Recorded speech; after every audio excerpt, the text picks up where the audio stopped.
लाडली बेटी। शाम को आते हुए राशन लेते आना। और हाँ, मुन्ना के स्कूल में फ़ीस भरनी है, उसके लिए पैसे देते जाओ। बीवी की इस मांग पर जेबें उल्टी करके दिखाने के सिवा बड़े के पास कोई दूसरा उत्तर नहीं था।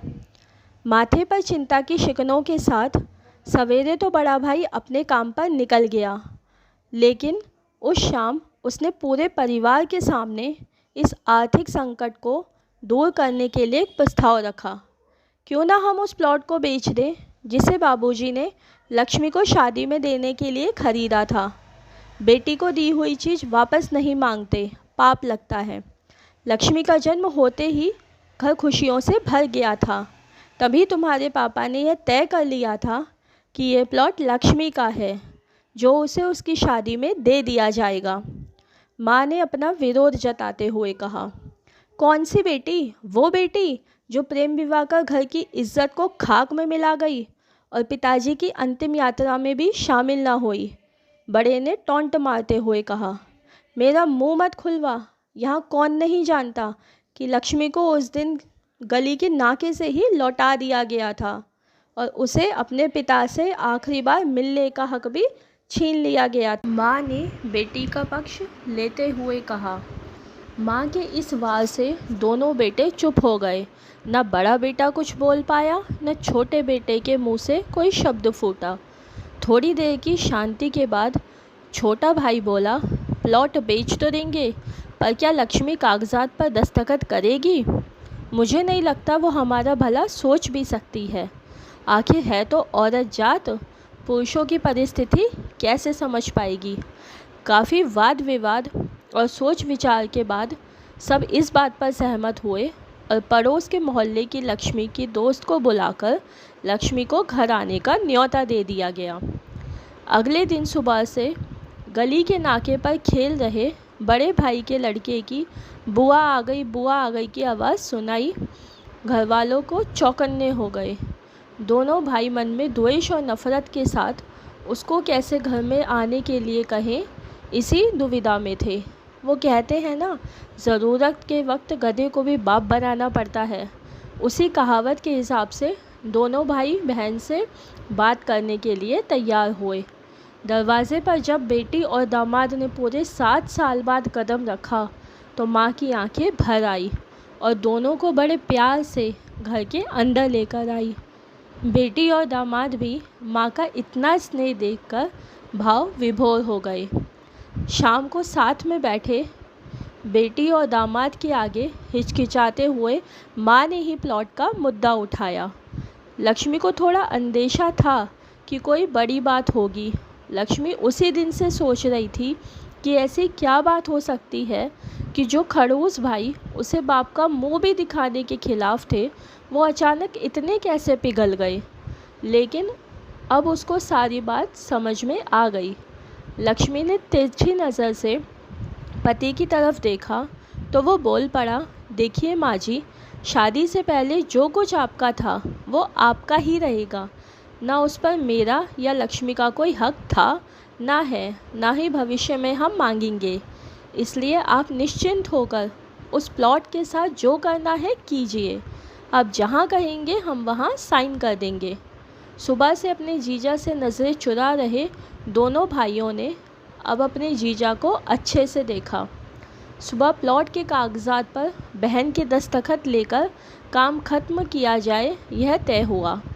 सब इस मीटिंग को ख़त्म कर उठ ही रहे थे कि टीवी पर अनाउंसमेंट हुआ कि आने वाले 21 दिनों तक देश में लॉकडाउन लगाया जा रहा है।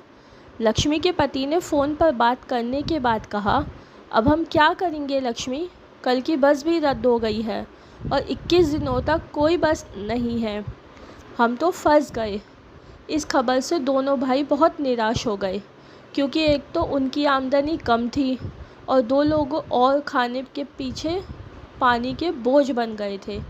लेकिन माँ अंदर ही अंदर खुश थी, क्योंकि इतने बरसों बाद घर वापस लौटी बेटी इस बहाने कुछ दिन आराम से उसके साथ रह पाएगी। दोनों भाई छूट सब्ज़ी और फल बेचा करते थे। कुछ दिनों में ही लॉकडाउन के चलते और कोरोना वायरस के चलते लोगों ने उनसे सब्जियां और फल खरीदना बंद कर दिया। पहले से खराब उनकी आर्थिक स्थिति और ज़्यादा खराब होने लगी और वह मन ही मन लक्ष्मी के कदमों को अशुभ मानने लगे। बहन और जीजा जी ने उनकी यह हालत छुपी नहीं थी। लक्ष्मी के कहने पर उसके पति ने दोनों भाइयों की सब्ज़ी और फल की रेहड़ियों पर लोहे की रॉड और जालियां फिट कर दी। बाज़ार जाकर दोनों के लिए कैप, हाथों के दस्ताने और थोक के भाव से सब्ज़ी और फल खरीद लाए।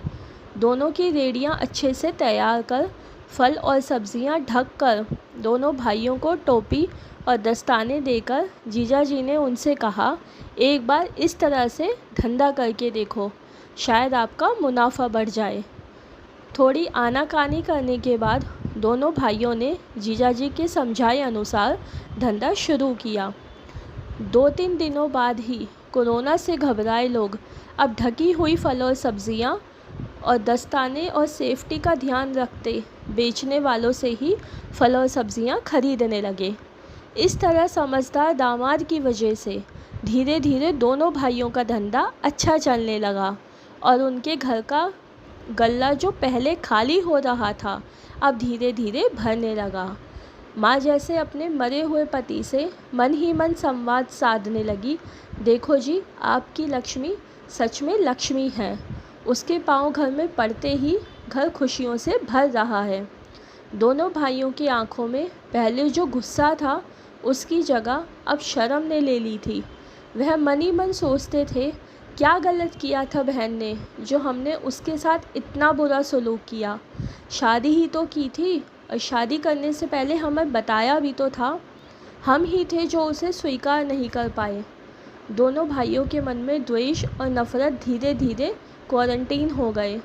21 दिन बाद जब दीदी और जीजाजी प्लॉट के कागज़ पर साइन करने जाने लगे तब दोनों भाइयों ने उन्हें रोक लिया और उनकी माफ़ी मांगते हुए वो पेपर्स उन्हें देते हुए बोले, शादी के वक्त हमने आपको कोई तोहफ़ा तो दूर की बात है, आपका हक भी नहीं दिया, लेकिन अब इस प्लॉट को स्वीकार कर हमें प्रायश्चित करने का एक मौका दीजिए। सभी की आंखों में खुशी के आंसू आ गए और माँ ऊपर देखकर बोली, देखा, आपकी लाडली ने आज फिर हमारा घर खुशियों से भर दिया। वीडियो पसंद आई हो तो लाइक कीजिए और ऐसी ही और अच्छी वीडियो के लिए चैनल को सब्सक्राइब कीजिए। बाय।